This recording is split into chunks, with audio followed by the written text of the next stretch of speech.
y fue en 1979 el verdadero gran intento por reformar esa ley y no se logró, es lo que tengo entendido yo.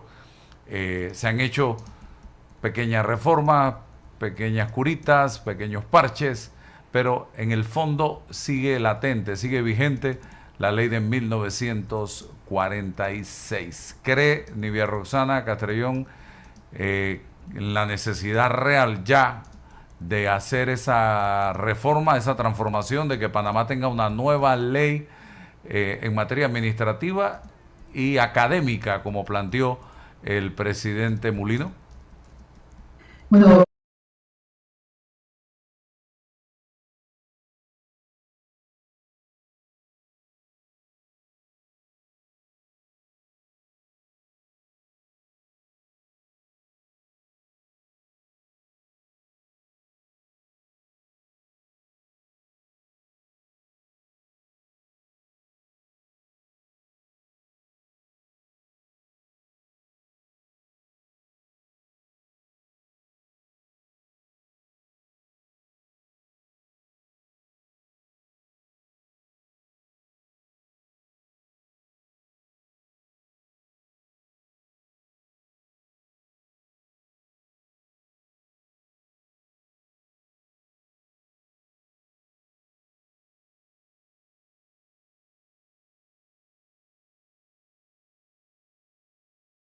a través de leyes que se logran los cambios.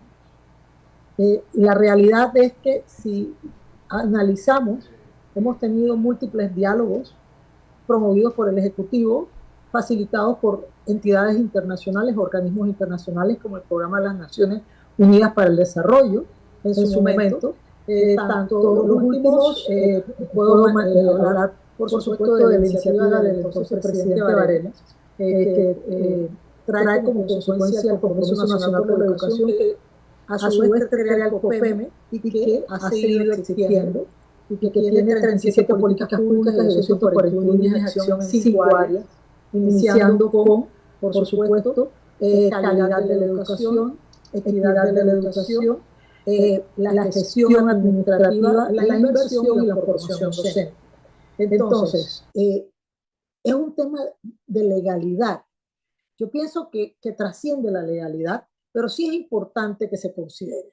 Sí es importante que se considere porque lo que nosotros sí hemos notado cuando vamos a una escuela, por ejemplo, es que los directores te dicen abiertamente, hay muchas cosas que yo quisiera hacer, pero la ley no me lo permite. Si vamos a darle más autonomía a las escuelas, si vamos a hacer que las escuelas sean más responsables de sus productos, si va a significar que la escuela va a poder funcionar de una manera tal que no le lleguen en octubre los libros, ni que queden sin los fondos necesarios para poder crear lo que se requiere para la parte de alimentación, entonces definitivamente necesitamos una ley. El presidente habló de escuchar a los diferentes sectores. ¿Cómo cree Nivia Roxana Castrellón que debe llevarse adelante un ejercicio de esta naturaleza en un país donde hay más de 20 gremios docentes, donde acabamos de salir de una coyuntura bastante accidentada a raíz de la huelga por el tema de la caja de seguro social y en la que evidentemente, y negarlo es querer tapar el sol con las manos, hay sectores que no se pueden sentar en la mesa con el Ministerio de Educación? ¿Cómo hacer para establecer una mesa de diálogo en esa dirección y que tenga frutos? Pero bueno, de una manera muy sencilla, si sabemos que hay un interlocutor que de pronto es un interlocutor que crea ronchas, tienes que traer otro interlocutor. Eso se ha hecho históricamente, Álvaro. Eso significa traer, por ejemplo, el Programa de las Naciones Unidas para el Desarrollo, o un interlocutor que sea válido para todos los actores. Incluso, para darte una idea, en su momento cuando se hablaban de temas del Seguro Social, un interlocutor válido para todos los actores era y es, pienso que sí, todavía lo es, tiene que ver con la OIT. ¿ya? La Organización Internacional del Trabajo. Entonces, pienso que obviamente habría un conflicto de interés si lo promueve y lo lleva adelante el propio Ministerio de Educación como tal. Entonces, pienso que hay que traer otros actores y creo que ha sido esperanzador ver que en la Comisión de Educación, Cultura y Deportes de la Asamblea se habla también de conversar sobre qué deben ser los términos de referencia de una ley orgánica de educación y que sea a través de una conversación amplia. Nosotros no podemos modificar una ley siendo realmente eficientes y eficaces si nosotros no consideramos los actores que están todos los días en las escuelas. Eso es bien importante. Ahora bien, yo he participado en diálogos con los educadores, no una vez, varias veces. El diálogo más retador en ese sentido fue el Compromiso Nacional por la Educación. Y en el Compromiso Nacional por la Educación, nosotros trabajábamos con base en consensos, que es más difícil, ni siquiera votación, consenso. Y pienso que no hay un actor en Panamá que no tenga claro que hay que cambiar el sistema educativo por el bien de nuestros estudiantes, y más con los factores del contexto que nos están cambiando las realidades, no solamente la de Panamá, la del mundo, cuando hablamos de inteligencia artificial, de machine learning, cuando hablamos de big data, cuando hablamos de todo lo que está ocurriendo a nivel mundial, nosotros no podemos seguir educando para los años 50 del siglo pasado. ¿Qué cree Divya Roxana que debemos cambiar? Uno. Y dos, en estos diálogos, en estos ejercicios, ¿se permite copiar modelos exitosos del extranjero? Yo pienso que eso se llama en términos empresariales benchmarking. Si hay un modelo que ha sido exitoso, tú tienes que ver por qué ha sido exitoso y qué es lo que puedes recoger. No tienes por qué copiar, sino recoger aquello que te conviene o que funciona.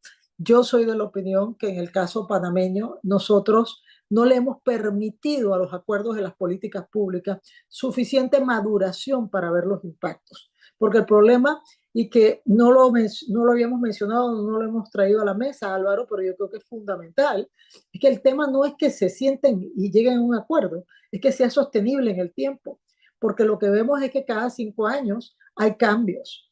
Y eso te lo puede decir cualquier técnico de educación, jamás vas a poder ver resultados, porque estás modificando los términos de referencia de la política educativa. Entonces, lo que se requiere es que no solamente se llegue a un acuerdo, sino que sea sostenible en el tiempo, porque yo te puedo traer aquí al menos 14 acuerdos que fueron consensuados.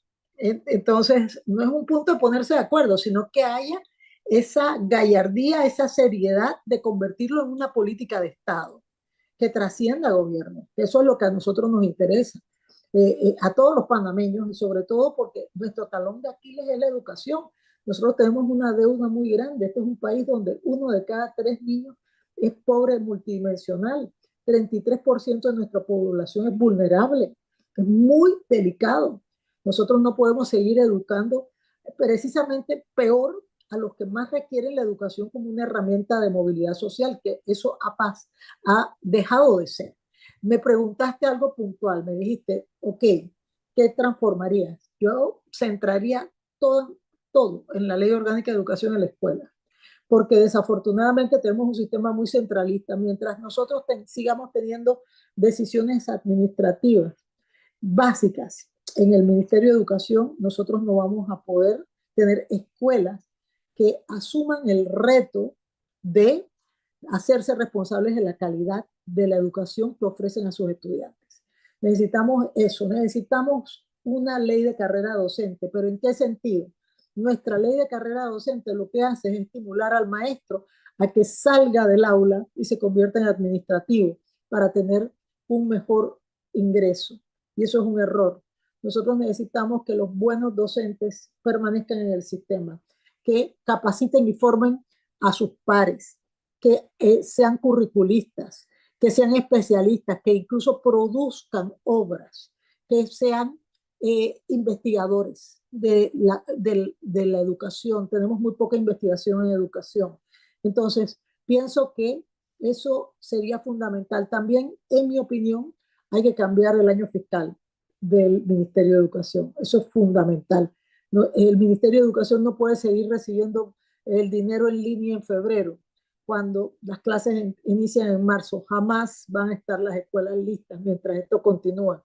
Nosotros necesitamos que el Ministerio de Educación tenga dinero para la época de zafra, que es justo cuando finalizan clases. Y entonces poder, sobre todo, hacer esa gestión importante. Y lo otro que es fundamental, perdón, y esto es en la parte de gestión, tenemos que descentralizar. El sistema educativo panameño es altamente centralizado y altamente ineficiente. Y eso produce lo que estamos viendo. Son resultados mediocres, son resultados que también marcan una diferencia muy grande entre el quintil que tiene más recursos versus las personas que no tienen esas oportunidades, y se refleja incluso en cómo aprenden y hasta cuánto y qué hacen con ese conocimiento.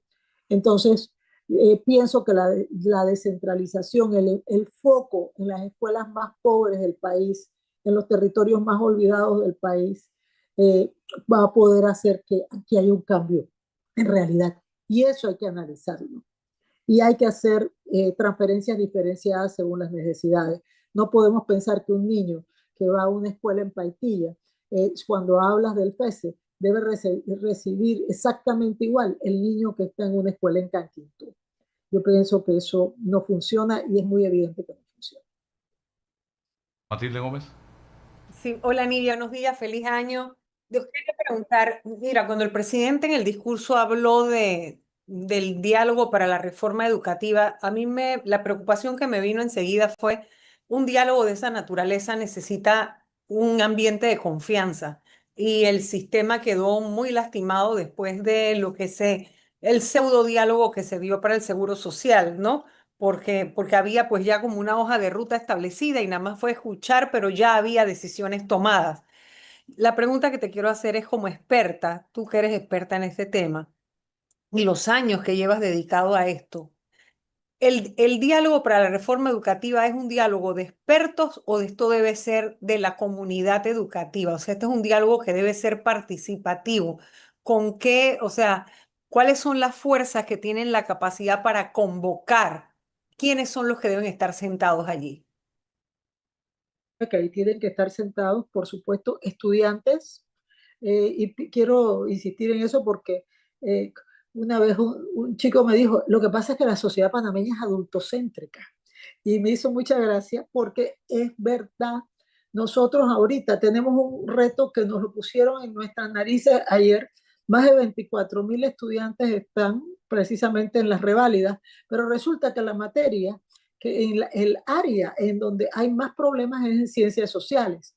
Obviamente, sí, eso es un tema de metodología, de estrategia. Entonces, ¿qué estamos haciendo? ¿Quién nos puede decir mejor por qué no lo estamos haciendo bien? Son los estudiantes. Entonces, nosotros tenemos que tener definitivamente en la mesa a los estudiantes, obviamente a los educadores, pero insistiendo en algo. Y es una reflexión muy personal, mira.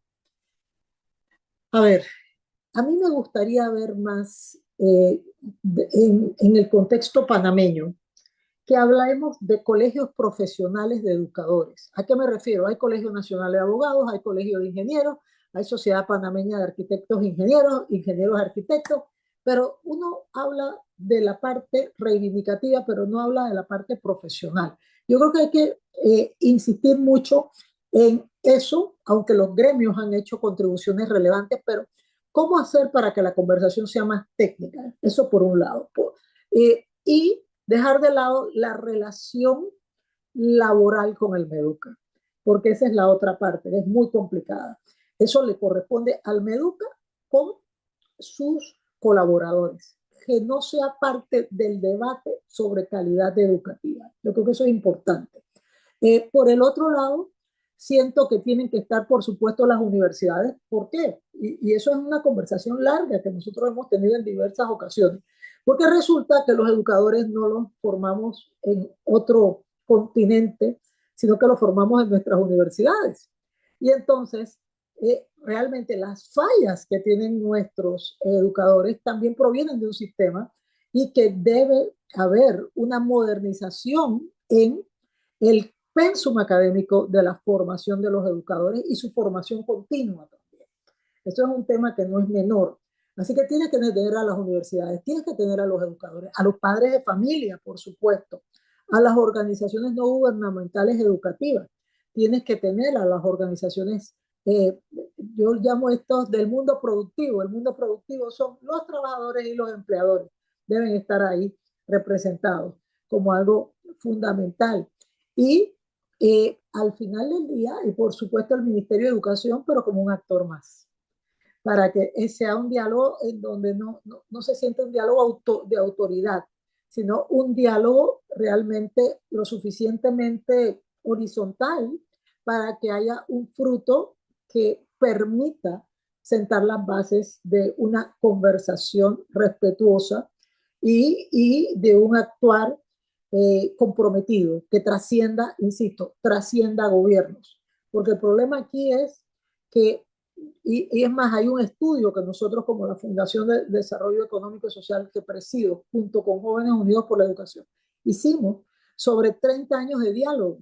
Y yo les puedo manifestar que los acuerdos que existen y que trascienden son exactamente sobre los mismos temas, son las mismas falencias, continuamos en lo mismo, y aquí no hay que ponerse de acuerdo en el qué, es en el cómo.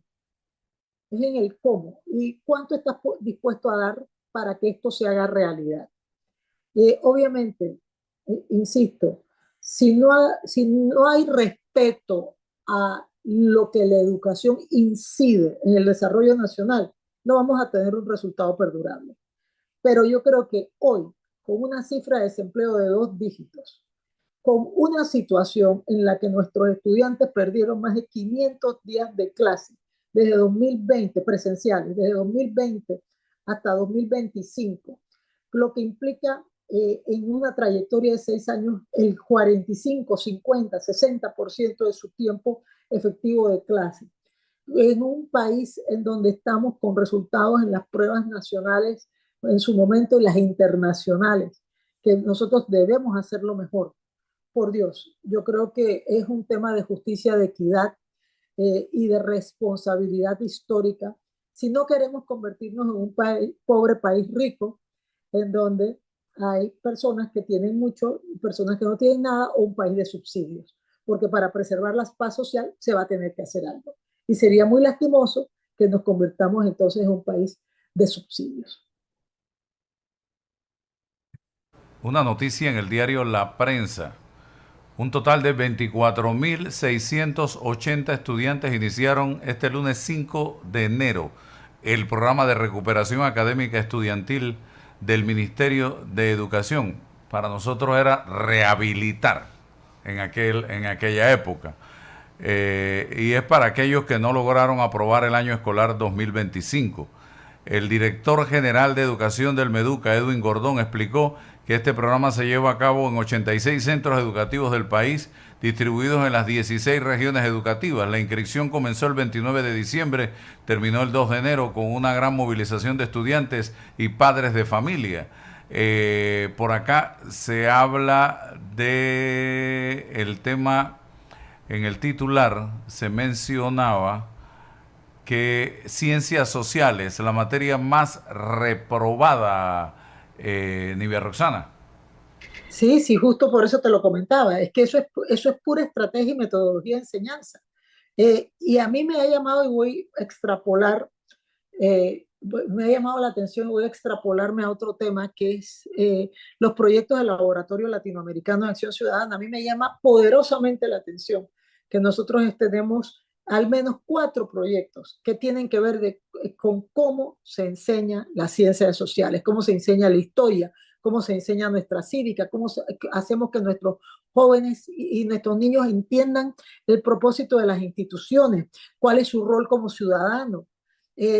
Por Dios, para nosotros es sumamente importante que lo logren comprender para convertirlos en ciudadanos activos, porque no es solamente el tema de las deficiencias. Es más, a mí lo que me gustaría es que se hable de las deficiencias en las materias básicas y no son los que hacen de pronto las reválidas, sino estamos hablando en primaria, porque los niños que no manejan matemática y español y ciencia en primaria son candidatos de deserción escolar cuando empiezan la premedia. Entonces yo creo que tenemos que también incluir, dicho sea de paso en la discusión de la normativa, es el tema de la información. La información pertenece a la ciudadanía. La información es la base para hacer políticas públicas. Políticas públicas por inspiración no son políticas públicas, sino que son albures y apuestas. Y no podemos hacer la política pública basada en eso. Por eso es interesante el tema de las ciencias sociales y por eso es interesante que les consultemos a los muchachos, porque un curriculista te va a decir, ah, no, yo creo que es por aquí el problema de ciencias sociales, pero un chiquillo te va a decir, francamente, lo que me ocurre es que no entiendo cuando me piden que memorice un montón de cosas y no me llevan al escenario de los hechos. ¿Por qué no me lo enseñan de una manera en donde yo me sienta emocionalmente involucrado con el tema? Cuando me enseñan geografía sin ver un mapa. Es correcto. Eso es una locura. Eso no se puede. Entonces tienes que hacer o llevarlos a los lugares, que la educación se convierta en una experiencia agradable, no en un ejercicio de memoria cuando ya la memoria no se necesita para nada en este momento. Entonces son retos que tenemos como país y tenemos también la obligación de dar respuestas porque vuelvo y repito, tenemos muchos niños en una condición de vulnerabilidad importantísima, y no solamente en las comarcas, a 20 minutos de la ciudad, en la propia ciudad, en el área de San Miguelito. Y eso que no hemos hablado de las poblaciones más vulnerables como los afrodescendientes, por supuesto, los indígenas y las personas con alguna discapacidad, que tienen tanto derecho a la educación como cualquier ciudadano panameño. Hacerle un llamado a los diferentes gremios docentes en en este nuevo reto que se les presenta. ¿Qué les diría Nidia Roxana? Bueno, antes que nada, yo siento que, y he trabajado con ellos, yo los conozco, he visto cómo se construye confianza. Yo pienso que en estos temas, los términos de referencia al diálogo van a ser esenciales. Cómo vamos a hablar, en qué escenarios vamos a hablar, qué lenguaje común vamos a crear, porque esa es la otra. No es lo que yo pienso, lo que yo estimo. Tiene que haber data para considerar las reformas, porque las leyes no se basan en inspiración, insisto. Nosotros necesitamos data que nos demuestre que por allí van los tiros. Eso es importante. Yo les diría que participar siempre en un ánimo de mejorar es importante. Traer su conocimiento, por un lado, pedirle al Ministerio de Educación que sus temas de reivindicaciones y su relación laboral, eso sea un diálogo aparte, yo pienso que es lo correcto y lo respetuoso, porque al final del día el educador está allí porque existe un estudiante. Entonces tenemos que respetar el producto que le estamos ofreciendo a ese estudiante y tratar siempre de mejorarlo. Y estoy hablando ahora de otros retos, porque no hemos comentado esa parte, Álvaro. No solamente las materias disciplinarias. En este momento tenemos un tema de aprendizaje socioemocional importantísimo, que tenemos que traerlo a la mesa. Hay muchos muchachos con problemas a raíz de la pandemia, en hogares muy frágiles, viviendo con tías, viviendo con abuelos, no criados por sus padres. Por supuesto que hacerlo con prioridad. Es más, y hago un paréntesis, yo sí quisiera, y es algo muy personal, Álvaro, yo entro a San Miguelito al menos una vez al año de manera anónima desde hace 10 años.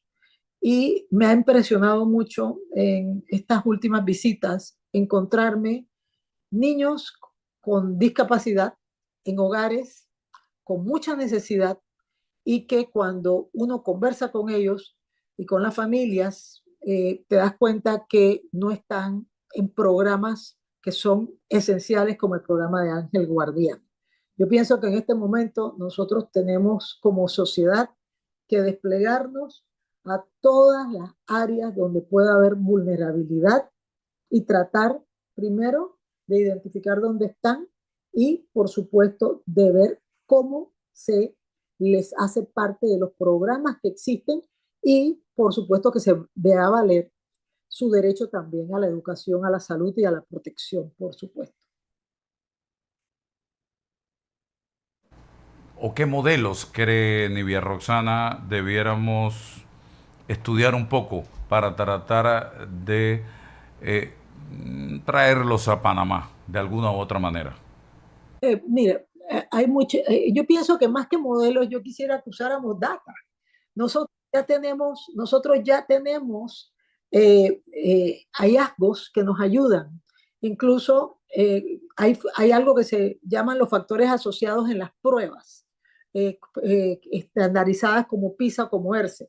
Y ahí te va hablando y uno va descubriendo que se puede construir política pública desde la información real.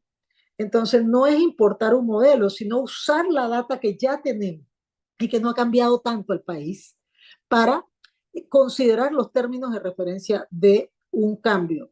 Nosotros ya sabemos, por ejemplo, que los niños, en la mayoría mira, es increíble, los niños vulnerables en este país tienen muy poco apoyo de sus hogares. Entonces, ¿cómo hacemos para que como sociedad, como escuela, y esto es un esfuerzo que trasciende al Ministerio de Educación, estamos hablando ya de un esfuerzo interinstitucional e intersectorial. ¿Cómo hacemos para darles la suficiente solidez y tejido social para que esos niños puedan funcionar en una sociedad y tengan la capacidad y la oportunidad de movilidad económica y social? Fíjense lo que estamos viendo, yo no sé si tú recuerdas el estudio que hicimos el año pasado en junio sobre el sexenio perdido. Nosotros tenemos una tasa de desempleo juvenil de 17.8%, pero cuando nosotros veíamos el tema de los ninis, nosotros estamos creando en Panamá 1.000 ninis por mes y la mayoría de esos ninis son mujeres. Y cuando hay paros escolares, y es tremendo, al final estás afectando hasta la capacidad de crear valor agregado a lo largo de la vida de los estudiantes.